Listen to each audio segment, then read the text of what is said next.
میدان کربلا میں پہنچ کر امام علی مقام علیہ السلام عمر ابن سعد کو 3 شرائط پیش کرتے ہیں۔ پہلی شرط یہ تھی کہ میں جس طرف سے آیا ہوں مجھے اسی طرف جانے دو، میں گوشہ نشین ہو کر اللہ اللہ کرتا رہوں گا۔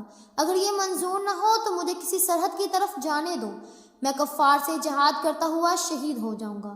اگر یہ بھی منظور نہ ہو تو مجھے یزید کے پاس جانے دو، میں اس کے پاس جا کر اپنا معاملہ اسی طرح طے کر لوں گا جس طرح میرے بھائی حضرت امام حسن علیہ السلام نے حضرت امیر معاویہ سے طے کیا تھا۔ عمر ابن سعد کہنے لگے، آپ کی شرائط تو معقول ہیں، لیکن افسوس کہ میں خود مختار نہیں ہوں، میں اپنی ذمہ داری پر کوئی جواب نہیں دے سکتا۔ اس مہم کی باغڈور ابن یزید کے ہاتھ میں ہے، میں آپ کی تمام شرائط اسے لکھ دیتا ہوں۔ تھوڑی دیر بعد عمر سعد وہاں سے رخصت ہو کر اپنے لشکر میں واپس پہنچا۔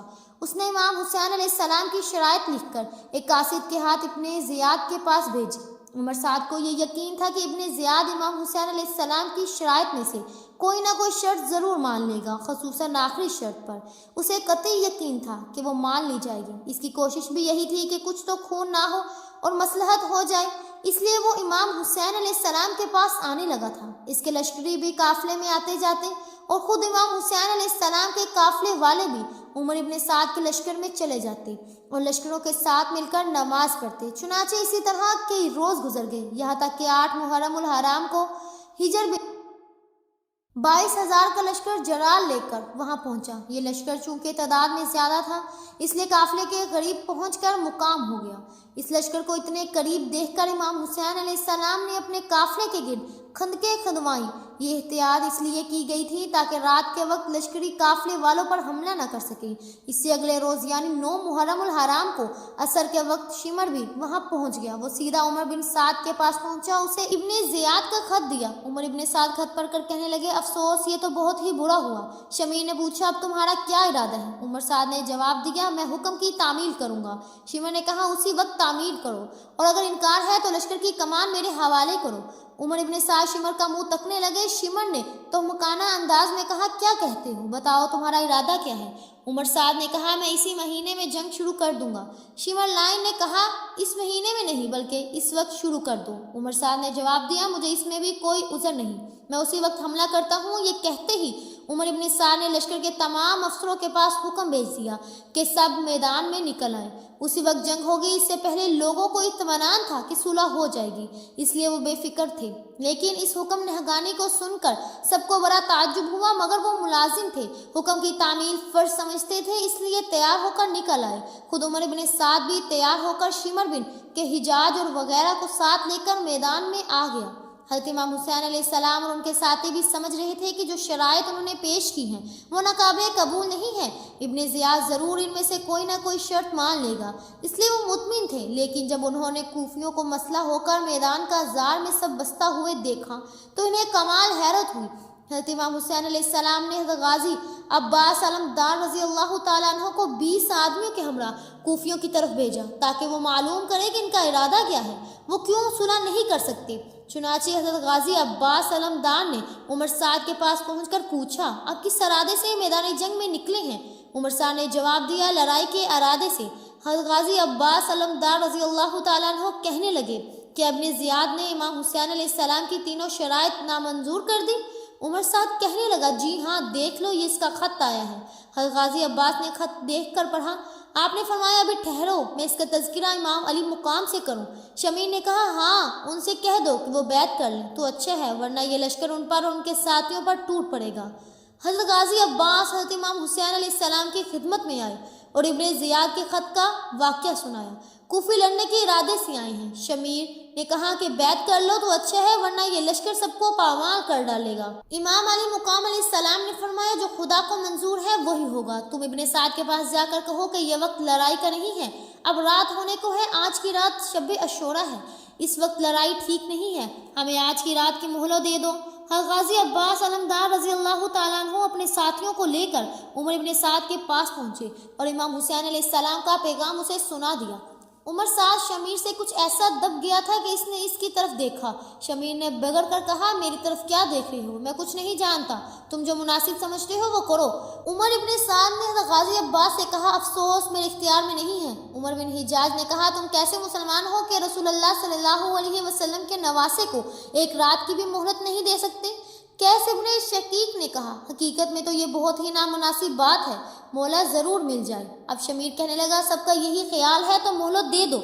चुनाचे उमर बिन साद ने कहा कि आज की रात मोहलत दे दी जाएगी। जब हज़रत गाजी अब्बास अलमदार रज़ी अल्लाह ताला अन्हु चलने लगे तो शमीर ने इन्हें रोक कर कहा, देखो तुम मेरे भांजे हो, मैं तुम्हें और तुम्हारे तीनों भाइयों को ईमान देता हूँ, तुम चारों मेरे पास चले आओ। हज़रत गाजी अब्बास अलमदार फरमाने लगे, आपकी इस मेहरबानी का शुक्रिया, लेकिन तुम हमें तो ईमान दे दोगे और रसूलुल्लाह सल्लल्लाहु अलैहि वसल्लम के नवासे को ईमान नहीं दे सकते। शिमर ने कहा, इन्हें अमान देना मेरे इख्तियार में नहीं। हज़रत गाजी अब्बास अलमदार रज़ी अल्लाह ताला अन्हु फरमाने लगे, तब हम भी आपकी अमान कबूल नहीं करते। हज़रत गाजी अब्बास अलमदार की यह बात सुनकर शमीर अपना सा मुंह बनाकर रह गया। हज़रत अब्बास वापस लौट आए। उमर साद ने भी अपने लश्कर को वापसी का हुक्म दे दिया। फौजी हम वापस जाने लगे। उमर साद भी लश्करगाह की तरफ जा रहा था कि कासिद आया।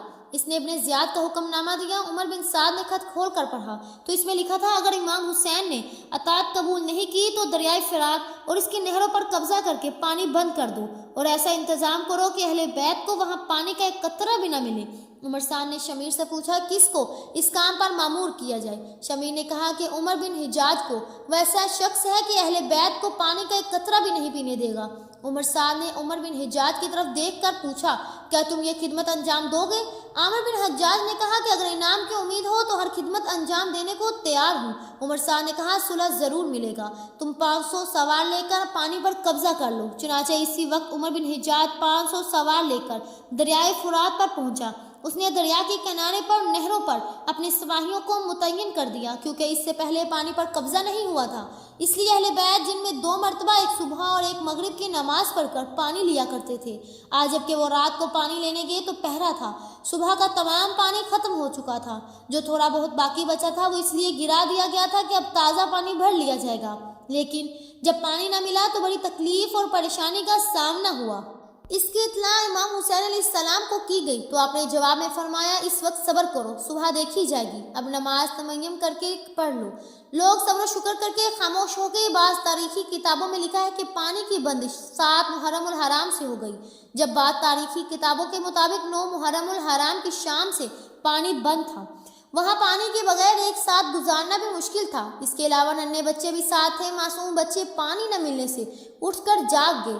पानी न मिलने की वजह से इमाम अली मुकाम की बीवियों को सख्त अजियत पहुंची। शब अशूरा को इमाम हुसैन अलैहिस्सलाम ने जब अपने हमराहियों के साथ इशा की नमाज पढ़ी तो लोगों ने कहा कि ठहर जाओ, मुझे कुछ कहना है। सब लोग नमाज से फारिग होकर वहां ठहर गए।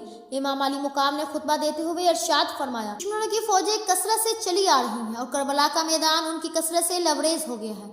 नहीं कहा जा सकता कि अभी और इस कदर फौजी आएंगी। फौजियों का ये इस कदर इज्तिमा एक बड़ी ज़ात पर किया जा रहा है। दुश्मन मेरे खून के प्यासे हैं, वो मेरी जान लेना चाहते हैं। तो मेरे साथ अपनी जानें हलाकत में ना डालो। मेरे बच्चे यतीम होने वाले हैं, तुम अपने बच्चों को यतीम ना करो। देखो दुश्मन ने पानी बंद कर दिया, वो हमें प्यासा शहीद करना चाहता है। मैं तुम्हें खुशी से इजाज़त देता हूँ कि तुम चले जाओ और अहले बैत को भी अपने साथ ले जाओ। अहले हिजाज से मेरा सलाम कहना, गुंबद खिज़रा में जाकर रसूलुल्लाह सल्लल्लाहु अलैहि वसल्लम से अर्ज़ कर देना कि मैंने राह हक में सर दे दिया। सुबह जंग होगी, शायद दिन में तुझे जाने का मौका न मिले, इसलिए अभी रवाना हो जाओ। इमाम अली मुकाम की इस मुख्तसर तकरीर ने लोगों के दिलों पर बड़ा असर किया। सब ने मुत्फिक होकर कहा कि हम आपके साथ आए हैं, जब तक जिंदगी है आपके साथ रहेंगे, आपके साथ होकर दुश्मनों से लड़ेंगे। आप हक पर हैं और हक के लिए लड़ रहे हैं, हम भी हक पर सर कटा देंगे। हम पे गुवारा नहीं कर सकते कि रसूलुल्लाह सल्लल्लाहु अलैहि वसल्लम के नवासे को तन्हा छोड़कर जाएं। क़यामत के दिन खुदा और इसके रसूल को क्या मुंह दिखाएंगे? जब तक हम सब आप पर कुर्बान ना हो जाएंगे, उस वक्त तक आप पर आँच नहीं आने देंगे। इमाम अली मुकाम अलैहिस्सलाम ने फरमाया, मेरा ख़ानदान तो शहीद होने वाला ही है, तुम अपने ख़ानदान की फ़िक्र करो। सब ने कहा कि आपके ख़ानदान से हमारे ख़ानदान अच्छे नहीं हैं। जब रसूलुल्लाह सल्लल्लाहु अलैहि वसल्लम का बाग ताराज हो रहा है तो हमारे बगीचे क्यों बाकी रहे? इमाम अली मुकाम बार बार वापस चले जाने की तरगीब दे रहे थे, लेकिन वो नहीं जाते थे, बल्कि आप पर अपनी जानिब कुर्बान करने को तैयार हो रहे थे। आपने इन लोगों को दुआ दी और फरमाया, इंशाअल्लाह क़यामत के दिन मैं अपने नाना को सिफारिश करूंगा, वो खुदा से सिफारिश करेंगे और तुम जन्नत में दाखिल हो जाओगे। लोगों ने खुश होकर कहा, बस सौदा हो गया, जन्नत के लिए तो हर एक चीज़ कुर्बान की जा सकती है। सब लोग उठकर चले गए। इमाम अली मुकाम भी अपने खैमे में चले गए। जज़ाकल्लाह।